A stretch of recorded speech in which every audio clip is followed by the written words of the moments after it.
পুরান ঢাকা, যার ইতিহাস মোঘল আমল থেকেই প্রসিদ্ধ। একসময় বাণিজ্য, সংস্কৃতি ও নগর জীবনের প্রাণকেন্দ্র হিসেবে সমৃদ্ধ ছিল এই নগরী। এর দেয়ালে গলিতে লেগে আছে বহু প্রজন্মের মানুষের গল্প ও স্মৃতি। তবে নগরায়নের কারণে ফিকে হতে শুরু করেছে সেসব অধ্যায়। শিল্পী কাজী সালাউদ্দিন আহমেদের তুলিতে উঠে এসেছে পুরান ঢাকার সেই সব হারিয়ে যেতে বসা স্থাপনা ও ঐতিহ্যের গল্প। শিল্পীর একক মিনিয়েচার চিত্র প্রদর্শনী সিটি অফ মেমোরিজে স্থান পেয়েছে প্রায় ১৪০টি চিত্রকর্ম।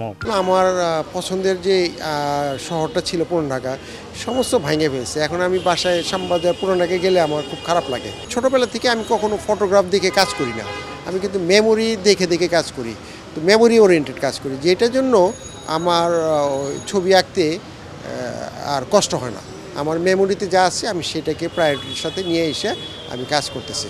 এদিন চিত্র প্রদর্শনীর উদ্বোধন করেন বাংলাদেশে নিযুক্ত ফরাসি রাষ্ট্রদূত। আমরা খুবই আনন্দিত যে এখানে ফরাসি সংস্কৃতি ও বাংলাদেশের সংস্কৃতি মেলবন্ধন হচ্ছে। আধুনিকতার উন্নয়নের কারণে ঢাকার পুরনো বসতঘর, শৈল্পিক অলঙ্করণযুক্ত স্থাপত্য ও নীরব পাড়াগুলো দ্রুত বিলুপ্ত হয়ে যাচ্ছে। বহু জীবন্ত স্মৃতি এই চিত্রকর্মের মাধ্যমে সংরক্ষিত থাকবে বলে জানান প্রদর্শনীতে আসা দর্শনার্থীরা। আমার মনে হয় এত তাড়াতাড়ি আমাদের শহরটা বদলাচ্ছে, এগুলো তো কিছুদিন পরে থাকবে না, তাই না?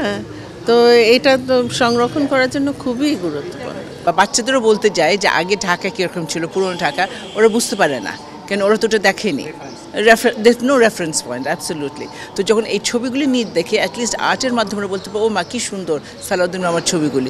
মুঘল মিনিয়েচার চিত্রকলার সূক্ষ্ম বর্ণনা শৈলী থেকে অনুপ্রাণিত হয়ে হারিয়ে যেতে বসা জগৎকে পুনরায় নির্মাণ করেছেন শিল্পী।